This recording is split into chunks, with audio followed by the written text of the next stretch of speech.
Everybody, how's it going? It's Al. Week 13, I've got my top running backs on the week, and highlighting at first the 5-box running backs for NFL DFS on Draftkings in week 13. What I'm looking for in my 5-box running backs, you can play any running backs that you want, but historically, based on back-tested data, there are 5 significant trends that lead to fantasy scores that will outperform a projection. Those are, is a running back playing at home? They tend to do better than when they're playing on the road, historically. Are they favored, especially more than 7 points?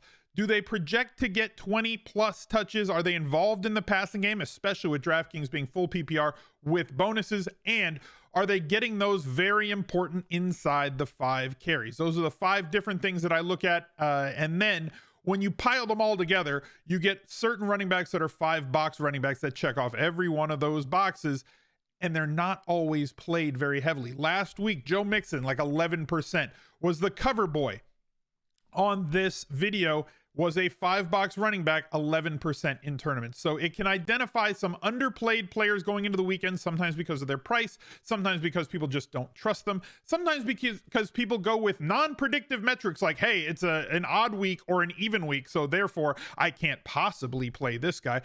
Eschew all that nonsense and try and stick to the actual facts and the stats and the back-tested data, and you will have better fantasy scores moving forward, as long as you're using things that are more predictive and not descriptive. So that's what we try to do here. Thank you guys for watching the videos every single day. 7 days a week I have new videos. I see the same people in the replies every single day, so bless you guys, appreciate you. If you would be so kind, drop a like on the video. It really helps. Let's see if we can get over 750 likes on this video. When I never ask for a specific number, it just kind of bops up and down. Let's see if we can get 750 likes. So if you're still watching at this point, hit that like button, subscribe to the channel, ring the notifications bell, and leave me a reply down below letting me know which running backs you're targeting this week.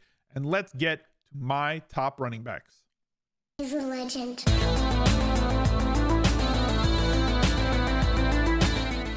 The Smiz Gang Listener League, it's up again. We are at 3,000 entries this week. I have been told, I am on good authority from the fine folks over at DraftKings, that if we fill it again this week at 3,500, they're going to test the waters up at 3,250 again. They're going to make it bigger. All you have to do is fill it. The link is the same every single week. It is still $10 to enter. It is a 3-max tournament, so nobody can flood this with entries. And 100% of the money that comes in entry fees goes out. There's no service fee. There's no rake. The best tournament that is in existence, basically, on DraftKings on a week-in, week-out basis. And my favorite payout arc, right? 10% to first, 10% of first going to 10th place. So kind of a flatter payout arc, but there's enough money up top for your $30 entry fee. If you max this out with 3 entries, you can turn that into $3,000. If you wanted the link to it, go to smizzle.tv/links. There are links to everything that I do. The Listener League, Instagram, our Discord is in there. My Twitch channel is in there. You're already on the YouTube channel. My Twitter, you can take part. It is Giving Tuesday when I'm recording this video, so you can donate to No Kid Hungry. We're over $26,000 raised so far. When we get to $35,000, I'll donate another 25, making 100,000. My Best Buys article, which comes out every Thursday. These redirects are always going to change. And hey, my TikTok, which is usually an off-season thing for me when we start opening boxes of cards. Let's look at my first running back on the slate. Hey, guess what? It's still Joe Mixon. He's really good. But talent isn't the only decision maker that you need to, to look at, right? There's a lot of talented running backs, or sometimes there's running backs that are more talented, but are less palatable in fantasy, less attractive to us in fantasy because they're not getting the volume. Volume really leads the way, right? That's what we're looking for. So this is a situation where the Bengals are at home and favored. Clearly, we have a 20-touch expectation from Joe Mixon. That they're just, if they play with a lead, he's going to get 30 touches. That's the way that they're operating right now in order to keep pressure off of Joe Burrow. They're utilizing the run game to set up the pass, and because they are so effective throwing deep to Jamar Chase. They have a good underneath slot receiver in Boyd. And then obviously Higgins has been outstanding this season. I know people are disappointed with him in fantasy, but he has been very good on an NFL level. And we saw some regression from him last week. MIXON's running against a lot of light boxes, and that's another thing that we should be paying attention to. 35 points last week, 27 the week before, 28 the week before, 25 the week before that. The Chargers have been a team that has been friendly to opposing running backs throughout this season. Consistent use in the passing game, all the inside the 5 carries that we can handle, big touchdown expectation every single week. The price has gone up. So that could very well hold his percentage down for another week. Maybe under 15%, definitely under 20% at 8,100. Partially because of how deep the position is this week and how deep it is under 6K. We're going to get to a bunch of those guys. Josh Jacobs favored in this game. The Raiders are slight favorites, but a very close and competitive game. A 2-point favorite at home in the Roomba. If you don't know, it's look, the Allegiant Stadium. If you look at pictures of it, it looks like a freaking Roomba. Not all stadiums do. That stadium, they should put a big inflatable cat on top of the stadium just for the memes, because it does look like a Roomba. Shouts out to Roomba. I'm looking for sponsorship. So like Roomba, if you wanted to come and jump on into the DM, slide right on in there.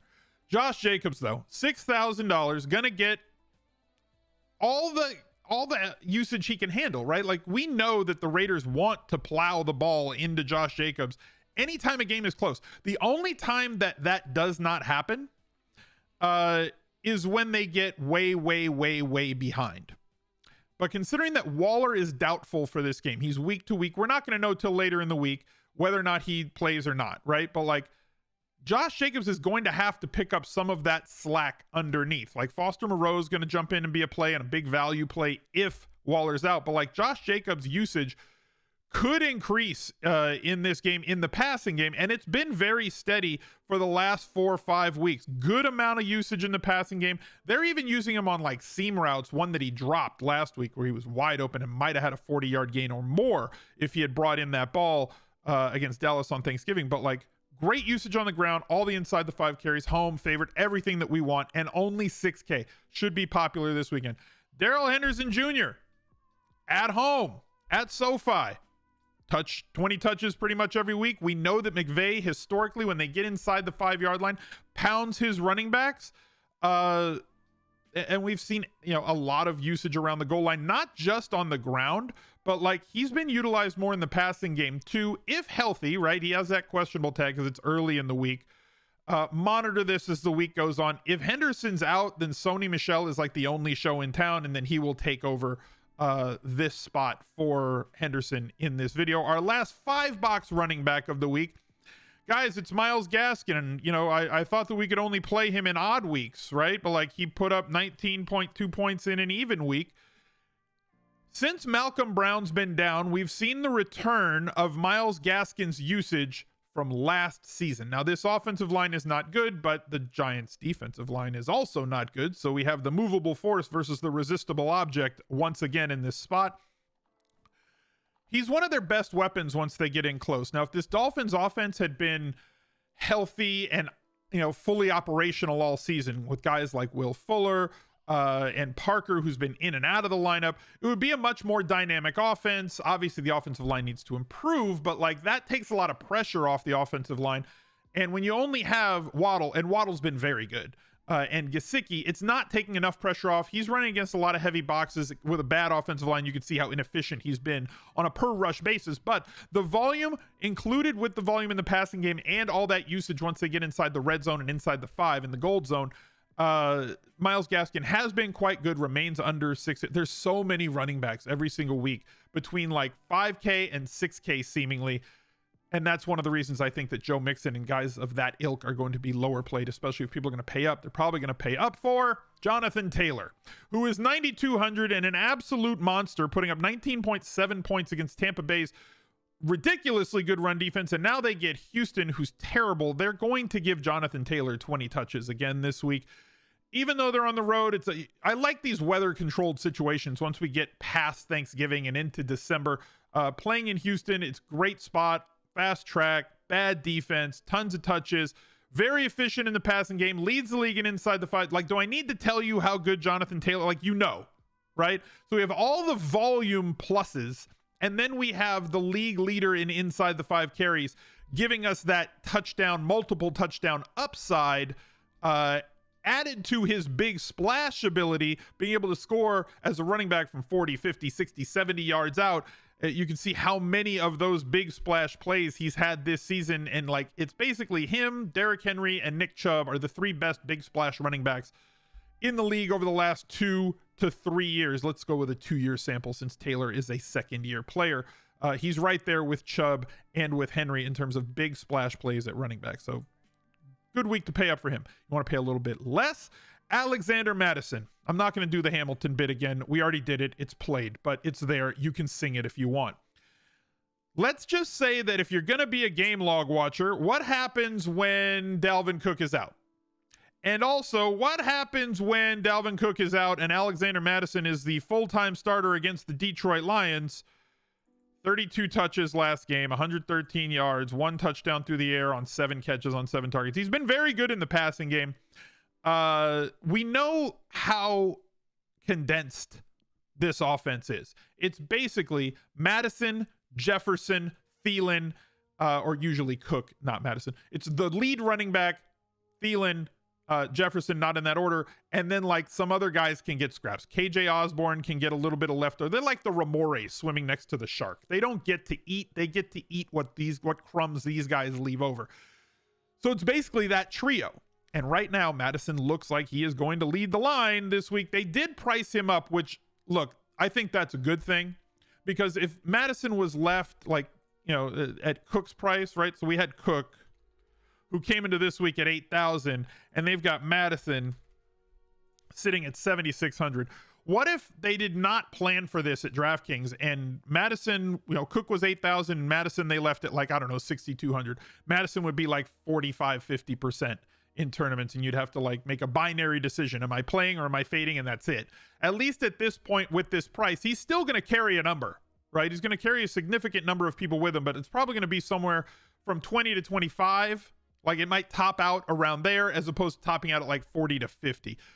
So this makes it a much better game theory type play, at least from my perspective, going into a week where it's like you have to play a guy. I don't think you have to play Mattison, but I do think he's going to be very popular and is a great play in a great spot. If you wanted to play Team Jam him in with Taylor and Mattison, go ahead, go for it. Eli Mitchell, 6,000. Another 6K and down running back who's getting 25 plus touches a game recently in healthy games. So like 100 yards, 1, 2, 3 times so far this year. He's been in and out of the lineup. Sometimes he's dinged up, but like the fact that he came back from a broken finger and in his first game back to like, here, you just take the ball a ton. Right? They are favored in this game, albeit they are on the road. The Seahawks defense is horrific. The Seahawks offense is horrific. And we know that San Francisco does want to pile on carries and play keep away. I've made the reference to the DeMarco Murray Dallas Cowboys from a few years ago multiple times so far, right? Where like they want to keep the ball for like 35 to 40 minutes. And if they get ahead, they are certainly going to do that. And now when you're going to be missing Deebo Samuel for a couple weeks, that just means possibly 25 carries are assured for somebody like Eli Mitchell in this offense as long as he stays healthy, and quite adept in the passing game as well. When the game script is somewhat neutral, you're getting 4, 5, 6 targets from him. When they blow a team out like they did the Rams, there's no need for them to even throw checkdowns to him. But like you do have that buoyed floor, probably have more usage around the inside the 5, inside the 10 yard line now that Deebo's going to be out. Love Eli Mitchell this week at 6K. Uncle Lenny.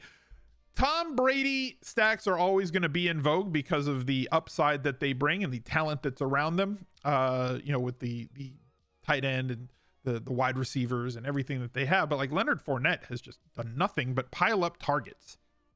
8 targets week 12, 6 targets week 11, 9 targets in week 10. These are games that whether they're winning or they're losing, whether they're close or whether they're way out ahead, he is getting a ton of usage, and he's always going to make for a really viable pivot play, like a leverage play off of, as he was in week 12 against Indy, off of Tom Brady stacks. If people are going to play Tom Brady with their pass catchers, they're not going to play Leonard Fournette, and that leaves him underplayed on a lot of different weeks. Now, the price has come up over $1,000 over the last month, from like $6,100 against Washington now to $7,300. So you're going to have to pay up to get him.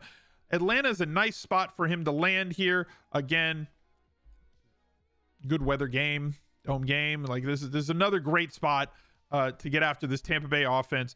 They will always have one of the higher team totals on pretty much every slate that they have. We're looking at like another 30.5 team total. Leonard Fournette, high touchdown expectation, 20 touch expectation, tons of usage in the passing game. James Conner is essentially that guy as well. A really high-powered offense. What he was at the beginning of the season. Remember the discussion that we had to have? If you played James Conner while Chase Edmonds was around, when you win, what do you win? Right? Like, even if he has the desired outcome, I think that James Conner can have multiple touchdowns in a game. You weren't getting any usage in the passing game, and you weren't getting enough snaps or touches to really warrant a big tournament winning type day, right? Like, he 4x'd here against the Rams, but like, you didn't win if you had 20 points from James Conner. That you weren't winning GPPs with that. Everything has changed now that Edmonds has been on the IR. Now, instead of getting 10 to 14 carries, we're getting 20 expectation if they're winning a game. Instead of 1 or 0 targets, we're getting 4, 5, 6 targets a game. And we're still getting all of that usage inside the 5. So now they're playing against the Bears. This game is somewhat dependent on, at least in terms of Arizona's offensive expectations, touchdown expectations is very dependent on Kyler Murray. Vegas, I believe, is expecting to play with the Cardinals favored by 7 in this spot. We'll see what's going on with Arizona as the week goes on. They've just been missing so many key parts of that offense, right? Kyler's still questionable. He's hopeful that he's going to be able to play this weekend, but that offense will go as Kyler goes, at least in terms of scoring expectation. They're not utilizing Kyler as much running inside the 5 and 10 as they did last year, which only heightens James Conner's touchdown expectation on a week in, week out basis. Again, under 6K. This is what's holding down the percentages of those high price running backs, because you don't have to jam them in, because you can get all these guys that have this really high floor and 20 plus touch expectation and tons of usage inside the 5 at 6K and down. It's like the pricing is just really weird on DraftKings. And then now we have Antonio Gibson once again. We finally got the Antonio Gibson that we wanted to get on Monday Night Football against Seattle. 36 freaking touches. He did have 26 touches against Tampa Bay, 19 touches against Carolina, and I hate injuries, right? I absolutely hate injuries. JD McKissic took 2 touchdowns on Monday Night Football. He still ended up with 26.6 points. This was a very CMC looking line from the player that we were told was going to take over a CMC role, but based on his, let's say his pass blocking grade on PFF, the football team has not trusted him on those passing downs. Well, Monday night, they just said, you know what? Seattle can't rush anyway. So we don't need to have, like, they had put their like last in the league in terms of quarterback hurries, quarterback pressures, like they just don't pressure the quarterback. So they're like, what? All right, let's put Gibson in some passing situations. And he thrived, caught 7 of 7 balls. Imagine that. The guy that's such a good pass catcher did really well in the pass game. And now they're going to be without JD McKissic. Now there's going to be, he's not going to play 100% of snaps, right? It's not like, okay, McKissic's out, so now 95% of the snaps are going to go to Antonio Gibson. McKissic carted off, suffered a neck injury. Let's assume that he's out in this game, right? So like, we've already seen a little bit that like Patterson was starting to get on the field the last few weeks before last night. I think he's going to get on the field, but not as much as McKissic, and Antonio Gibson might get to play those 75-80% of snaps, seeding a drive here or once in the first half, once in the second, maybe some long down and distance stuff. But Antonio Gibson finally in that position where he could eat, and only 5,700. I know he's on the road, but we know that Washington wants to play ball hog and wants to run the ball a ton, and Las Vegas has given up some big games, both at home and on the road, to opposing running backs. So a great spot for Antonio Gibson this week. A lot of running backs, so many of them under 6K. The strategy is going to be interesting to see once we get some projections on percentages. I'm sure that at least one of these running backs is going to be under 5% when the weekend gets here. So pay attention on Saturday for that 5 under 5 video and look out for all my other content. There's not going to be a cage match this week. I'm taking a personal day on Wednesday. We'll be back with the Wednesday cage match in week 14. So look forward to that. And as I said, it's Giving Tuesday. So every dollar helps. Smizzle.tv/charity if you want to take part in our fundraiser for No Kid Hungry. So thank you guys for watching. Let's get to that 750 likes. If you're not already subscribed to the channel, please hit that subscribe button and ring the bell. It helps me a lot as a content creator if you just do those simple things. So thank you for watching, and I'll catch you on another video that you can find right there. He's a legend.